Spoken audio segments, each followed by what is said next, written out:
બધાને 11 જય શ્રી કૃષ્ણ અને જય સ્વામિનારાયણ. આજે એકાદશી છે તો જો તેમાં છે ને બ્રેકફાસ્ટમાં છે આજે વેફર અને દૂધ. પરેંગ માટે ચા બનાવી છે. દેવમ હજી સૂતો છે. લંચમાં બનાવીશ આજે સાબુદાણાની ખીચડી. અને સાબુદાણાની ખીચડી દેવમને ગમે નહીં, ઘરે જ છે એટલે લંચ જોશે એ લોકોને બધાને. પરેંગ જશે બહાર પણ એને બપોરે પછી કંઈક જોઈએ એટલે તો સાબુદાણાની ખીચડી બનાવી નાખીશ બપોરના. એટલે હું પણ છું તો હું પણ ખાઈશ ઘરે છું એટલે. તો બપોરનું એ છે લંચ. આ વેફર છે ને તળેલી જ હતી રેડી, કારણ કે વેફર મેં ક્યારે બનાવી રામનવમીના દિવસે કરી હતી. એટલે હમણાં એક જ વીકમાં બે ઉપવાસ આવી ગયા ઉપરા ઉપરી. એટલે દેવામાં કહેશે મમ્મા આજે ફાસ્ટિંગ છે. કાલે મેં પૂછ્યું હતું કે તને કરવું છે તો જ કર. કારણ કે બીનાક્ષીને ઘરે ગયા હતા ને તો એટલી મજા આવી હતી અને ત્યાં રહેવું હતું, સ્લીપ ઓવર કરવું હતું કે મમ્મા હું અહીંયા રહું. મેં કીધું ના બેટા ચાલ માસી કેટલા બધાનું કરશે પછી. એટલે અમે ઘરે આવતા તો મને કહેતો તો હું પછી જઈ શકીશ. મેં કીધું હા પછી જજે એમ. ચાલો તો હું બ્રેકફાસ્ટ કરી લઉં પછી મળીએ. સવારનું બધું કામ પતાવી ફ્રી થઈ અને હવે બની ગઈ છે અત્યારે લંચ માટે સાબુદાણાની ખીચડી. પ્રોપર સરસ બનાવી દીધી છે, સિંગદાણા બધું નાખીને.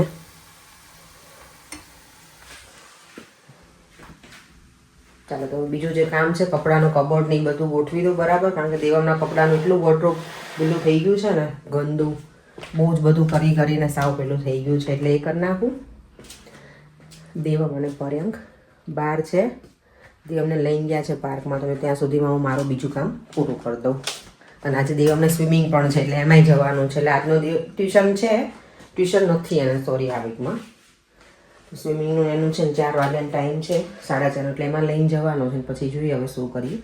પાર્કમાં તો ગયા છે, દેવમને પાર્કમાં રમવાની મજા આવે. અને આજે વેધર સારું છે, નેક્સ્ટ વીકથી અગેન પાછું છે ને રેન થઈ જવાનું છે, વરસાદી વેધર એટલે.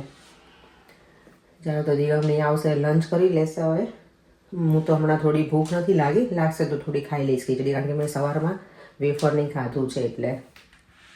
ચાલો જો કિચનમાં આવી ગઈ છું ડિનર બનાવવા માટે. કંઈ પછી શૂટ કર્યું નથી. બપોર સાબુદાણાની ખીચડી હતી, અત્યારે છે ફરાળી ચિપ્સ. અને આમ મને જ્યારે પણ હું 11 રવના વિડીયો મૂકું ને ચિપ્સનો, એટલે હું આખું નથી મૂકતી. તો ઘણા બધા મને રિક્વેસ્ટ કરે છે પ્લીઝ આખી રેસીપી આપજો મને. ઇન્સ્ટાગ્રામમાં હોય છે ને યુટ્યુબમાં હોય છે, તો આજે હું ફૂલ રેસીપી આપીશ તમને બધાને. અને બનાવજો, મજા આવે છે ખાવાની. એટલે એટલું બટેકાવાળું ના થાય, થોડું અંદર આ છે ને પેપર્સ બધા હું યુઝ કરું છું. જે પણ કલર ના હોય લઈ લેવાના તમારે. અને ચીઝ મને ઘણા લોકો એવું કે નહીં ખાવાનું, પણ હું જે યુઝ કરું છું ને એ ખાલી મેડ બાય મિલ્ક છે એટલે હું એ વાપરું છું. અને ફ્રાઈસ છે એમાં પણ છે ને રાઈસ ફ્લોર કે એવું કશું જ નથી.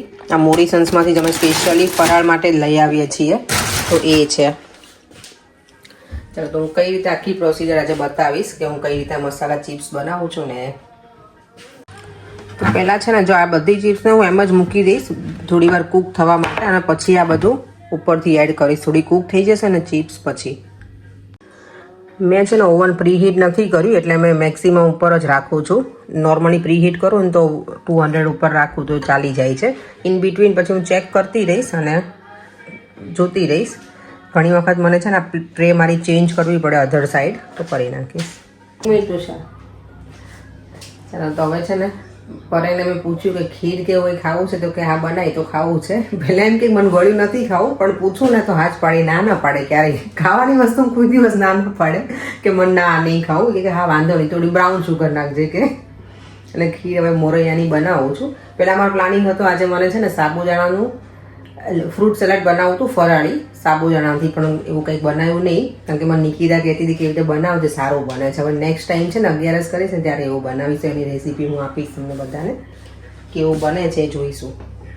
ચાલો તો મોરૈયાની ખીર બનાવી લો. મોરૈયાની ખીર છે ને હું પહેલાં મોરૈયાને કુકરમાં બાફી નાખીશ એટલે ફટાફટ થઈ જાય. 1-2 સીટી બોલાવીને પાણી થોડુંક પછી દૂધ નાખી અને બરાબર પેલું કરી નાખીશ દૂધમાં, અને ઘી પણ નાખીશ. ચાલો તો કુકરમાં છે ને મોરૈયો ધોઈને નાખી દીધો છે, થોડું પાણી નાખ્યું છે. આજે બનશે ફરાળી ડેઝર્ટ, એકાદશી સ્પેશિયલ ફરાળી ડેઝર્ટ. તમારે જો જલ્દી ખીર બનાવી હોય ને તો આવી રીતે કરી નાખવાનું. જો મોરૈયો એકદમ બફાઈ ગયો છે, થોડું પાણી નાખ્યું છે અને છૂટો જ છે. અહીંયા મેં દૂધ પણ મૂકી દીધું છે, મિલ્ક પાવડર પણ નાખવાની છું થોડું, અને અહીંયા બધું મેં રેડી કરી દીધું છે, કાજુ બદામ અને પિસ્તા. મેં જો ખીરમાં છે ને મિલ્ક પાવડર એ નાખી દીધો છે, ખાંડ નાખી દીધી, કેસર અને ઇલાયચી પાવડર, અને મિલ્ક પાવડર નાખ્યો છે ને એટલે એકદમ થીક થવા લાગ્યું છે થોડી જ વારમાં. જલ્દી હમણાં ખીર બની જશે.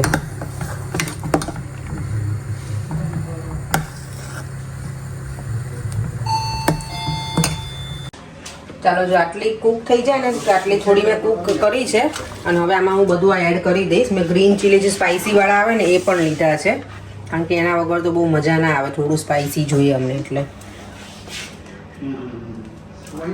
અને એના ઉપર પછી નાખવાના છે આ કટિંગ કરેલા કલરફુલ પેપર્સ. તમને જેટલા ભાવતા હોય એટલા નાખવાના, અમને વધારે ગમે છે એટલે વધારે લીધા છે.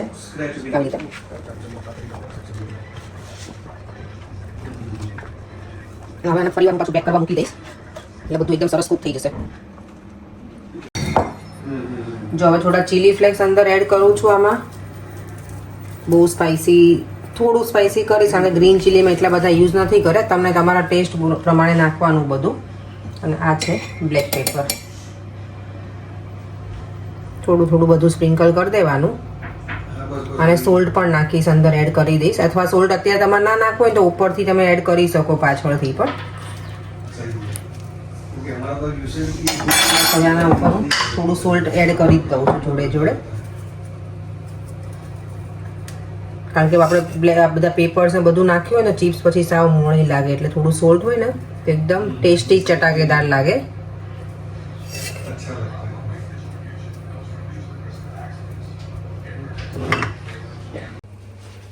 તો ચિપ્સ બનીને થઈ ગઈ છે રેડી. હવે સરસ મજાની ચીઝ પણ એકદમ પેક થઈ ગયું છે મસ્ત.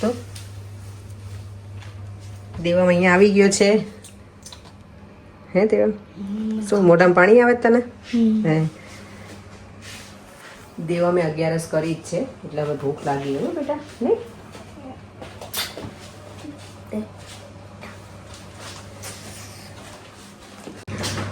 પર ખીર કેવી લાગી તમને?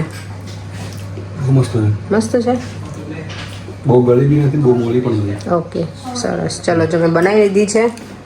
થોડી વધારે છે એટલે એક બાઉલમાં મેં કાઢી લીધી છે. સૌથી વધારે છે ને એ હું ખાવાની છું, કારણ કે મને ગળ્યું બહુ જ ભાવે. ગળી બધાને ભાવે. મજા આવે ગળ્યું ખાવાની. બનાવી છે મેં કુકરમાં, પણ કેવી સરસ બની કરી. એકદમ ઇઝી, ફટાફટ બની ગઈ, કઈ વાર જ ના લાગી. ચાલો, તો હું અને દેવમ પણ લઈ લઈએ. હવે અમે લોકો જો જમી તો લીધું છે અને હવે બેસી ગયા છે કાર્ડ ગેમ રમવા, પત્તા રમવા. ગંજી પત્તો કે આને, હા ગંજી પત્તો. એવું કેમ કહેતા હશે ગંજીન પત્તો પર? ગંજી. એનું કઈ લોજિક હતું? ગંજી પહેરીને પછી પત્તા રમવા. હા, એવું હોય. ગંજી પહેરીને. દેવમને છે ને એક દિવસ રમાડ્યો છે એટલે હવે એને ચસ્કો લાગે કે મમ્મા ચલો આપણે રમીએ. સારું, ચલો થોડીક વાર રમીએ હવે. ચલો હવે કોણ જીતે એને જોઈએ આજે. હા દેવમ, પરેંગ કે ડેડી કે હું? દેવમ તો નકર ગધાચોરમાં ગધો દેવમ જ બને તો every time. 3 times in a row. Devam win થઈ ગયો ને દેવમ આ વખતે. ફાઇનલી ગધાચોર ના બન્યો આ વખતે દેવમ. ડેડી લે તો તમને લોકોને છે ને કાર્ડ ગેમ રમવાની બહુ મજા આવી, નહીં? કારણ કે આજે લૂઝ નથી કરી દેવમ ગેમ, એટલે બહુ મજા આવી ગઈ.